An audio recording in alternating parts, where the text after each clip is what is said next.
মা পাকা আম কেটেছিল, কিন্তু ভীষণ টক। আমটা খেয়েছি একেবারে একদম টক।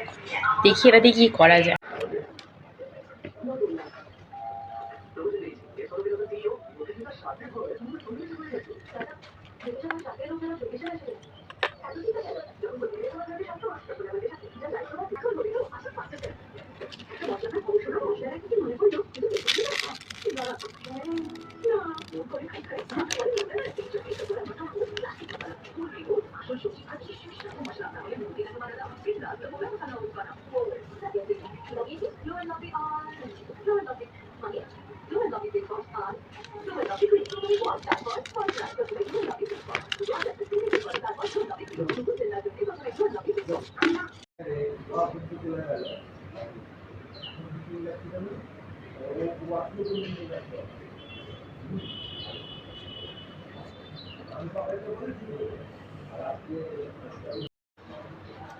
তাহলে আমার আম মাখা রেডি।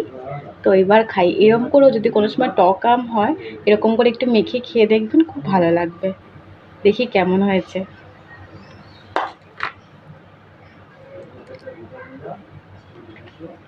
Just awesome. আর টক ভাবটা লাগছে না, বেশ ভালো লাগছে। একটু টক টক মিষ্টি মিষ্টি ঝাল ঝাল।